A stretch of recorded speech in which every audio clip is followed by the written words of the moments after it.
ever told me a few years ago that we would ever read headlines like these in American newspapers, I would have called him crazy. Yet here we are, reading them. In the middle of the 20th century, in the United States of America, hundreds and hundreds of teenage boys and girls are becoming hopeless dope addicts every year. It's fantastic, it's unbelievable, and it's terrible, but it's true. The government maintains 2 hospitals just to treat drug addicts at Lexington, Kentucky and Fort Worth, Texas. It used to be a rare thing for a juvenile to be admitted, but look at these recent figures. And remember, these are only confirmed addicts who have come to the attention of federal authorities.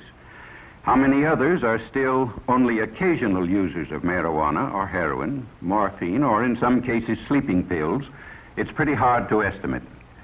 But there's one sure thing. Nobody is going to stay an occasional user very long. This is one game nobody beats. If you use narcotics, before long you'll have the habit, about the hardest in the world to break. And the dope addicts say, you're hooked. Well, how does one become hooked? The simplest way to answer that is to talk to someone who has had the experience. This is the home of Mr. and Mrs. Walter Howard. They just got their teenage daughter back after a 6-month nightmare that even Edgar Allan Poe couldn't have improved on. Mrs. Howard agrees to let us talk to her daughter, Phyllis, when we explain that we could use her case to help others avoid the same mistakes.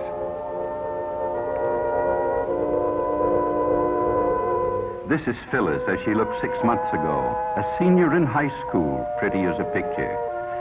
Just recently, she was released from the narcotic ward of the county jail in the custody of her parents. It's hard to believe that this girl is the same as the one in the picture, but it doesn't take long for the drug habit to make anyone over.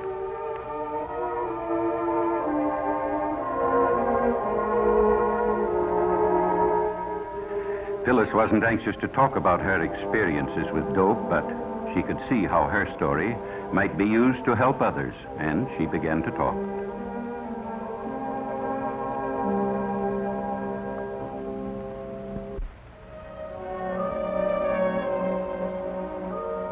I guess I knew about reefers, that's marijuana, ever since junior high.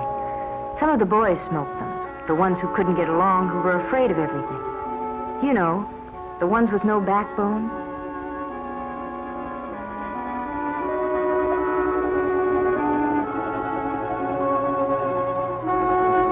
In high school, my girlfriend Ann and I went around with Jim and Bob. They both smoked pot. That's jive talk for marijuana. And after a while, Ann and I got so that we did too.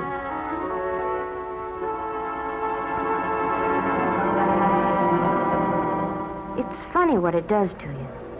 Everything speeds up to 100 miles an hour. You think you're real sharp and you laugh a lot. You feel like you're the biggest person in the world.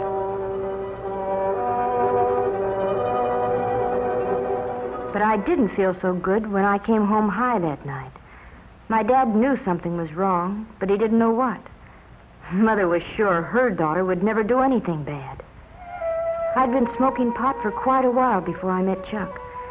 I guess he was what the newspapers call a peddler. He supplied the kids at school with whatever they wanted. Most of them used reefers like us, but some liked stronger things. There was something intriguing and different about Chuck. I guess I appealed to him in some way, too. Anyway, I found out later what it was about him. He had the heroin habit. He was hooked. Chuck and I started running around together, and one night he asked me up to his place. I knew by now he started peddling after he got the habit, so he could get H for himself. He needed a lot because he had a big habit. You know something about hypes? They're like a disease. They don't like to see anybody not using the stuff just because they do. Chuck finally talked me into using heroin. He said it would make him feel better. So I tried it. But I was going to be smart. Just take it or leave it. Nothing was going to happen to me. But before I knew it, I was hooked. Bad. I had a heroin habit as big as Chuck. I hadn't been home in weeks. Oh, Chuck and I were married, but it didn't matter very much. Nothing does. Not when you're on H. All you think about day and night is dope. How much you've got, where to get more, what you'll do if you can't get it. And then they'd got Chuck. They had to eventually, I knew that, but it didn't matter much. Nothing did except H. All of a sudden it hit me. If Chuck had seen the cops coming, he might have got rid of our supply.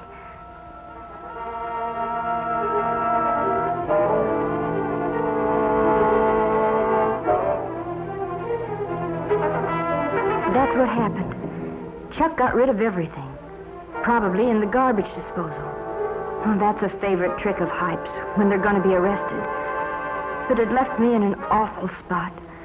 I needed a fix bad. So bad I didn't care whether I lived or died. And I didn't know whether I'd ever get another cap.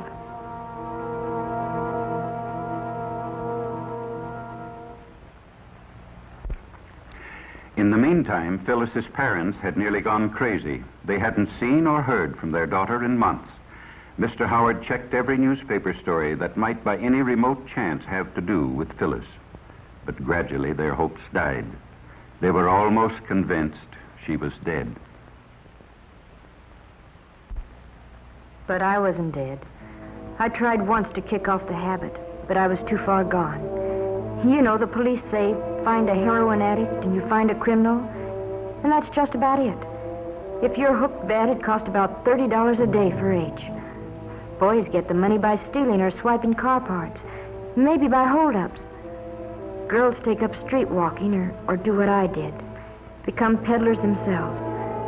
When Chuck went to jail, I used his contacts and peddled dope myself.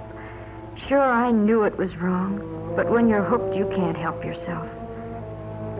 They got me eventually, too, just like they did Chuck. And when I was arrested, I was almost glad. I told them I wanted help. I wanted to try and kick it off. It was horrible. 5 days, and I didn't care whether I lived or died. It feels like your skin is being torn right off you, and then you ache all over and get sick and you can't breathe. Your nose runs and you have a high fever, and then you pass out, but when you wake up, it starts all over again. 5 days. But I was lucky. I kicked it off, and I've never used dope since. Maybe what happened to me will keep it from happening to somebody else. Or I don't even want to talk about it. And all I hope is that someday I can forget it. Well, that's Phyllis's story. In the United States of America, 20th century. Unbelievable, isn't it, that such things can happen? Phyllis's case is typical. Most teenagers start off with marijuana. Then they decide to see if heroin has any kick. It does. Sometimes it only takes a few days to find out they can't leave it alone. In order to get money to buy it, they turn to crime. And that's the story. There are practically no happy endings when you fool with drugs. Doctors say restoring an addict to normal life is about the toughest thing in medicine. Well, what's the answer? Enforcement? Yes, that's one of them, certainly. In the Far East a few years back, they were lining up dope peddlers and shooting them in the back of the head. But it didn't stop addiction. It just made it harder for victims to get the stuff. No, the answer is a simple one. Just use your head. Leave narcotics absolutely alone. Remember what happened to Phyllis and others like her.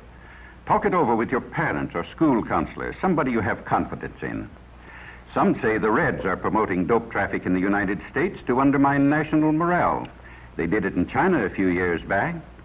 It's certainly true that the increased use of narcotics plays right into their hands.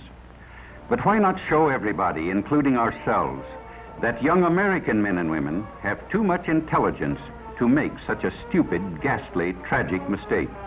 Let's make tomorrow's headlines read like this.